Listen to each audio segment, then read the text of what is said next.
என்னை அழைத்த காரணம் முன்பு உரைத்ததுதான்.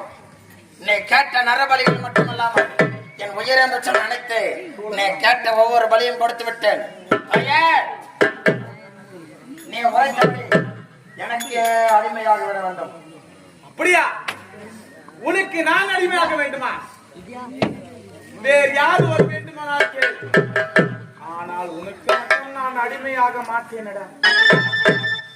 அம்மா சந்திரசேகரா, மானிட பிறப்புதான் கொடுத்த வாக்கை மறந்து தெய்வமாகிய நீ கொடுத்த வாக்கை மறந்து நரபலி இட்டால் எனக்கு அடிமையாக வென்ற உரைத்தாய். இப்பொழுது இந்த வரத்தை தவிர்த்து வேறு வரம் ஏது வென்றமாக கேள். தருகிறேன் என்று உரைக்கின்றாய்.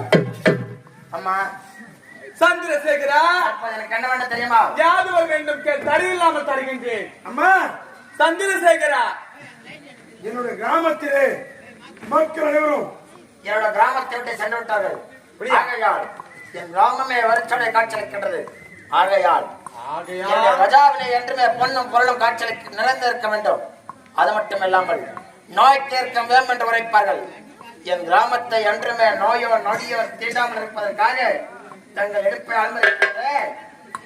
இந்த வேம்பாடு எனக்கு வேண்டும் தாயே. அப்படியா? இந்த வேம்பாடு ஏற்பட்டதாக உனக்கு வேண்டும்? ஆம் தாயே. எந்த ஒரு ஜீவ ராசிகளுக்கும் யாதொரு நோய் வரக்கூடாது என்று இந்த வேம்பாடையை கேட்கின்றாய் அல்லவா? உண்மைதான். இந்த வேம்பாடையை தடையில் நாம தருகின்றேன்.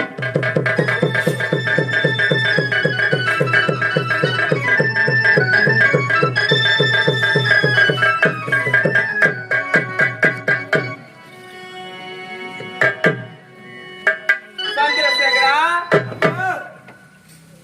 இதோ தருகின்றேன்.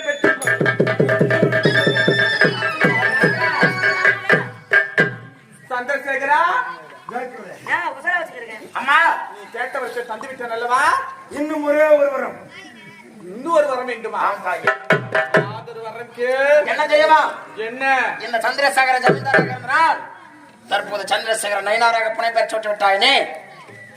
இந்த முச்சந்தி என்று சொல்லக்கூடிய முட்டத்தூர் கிராமத்தை இதுவரையிலும் ஆண்டு வருகிறன தவிர எனக்கென தளித்ததோ ஒரு அஸ்திரமோ ஆயுதமோ இல்லாமல் காட்டி எதிரிகள் எவராவது என்னோட சமருக்கு வந்தால் எனக்கென தனித்ததோ ஒரு அஸ்திரமோ ஆயுதமோ இருக்க வேண்டும்.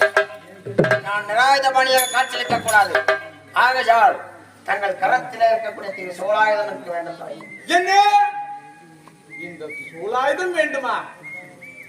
நீ கேட்ட பிறகு நான் தடையில்லாமல் தருகின்றேன்.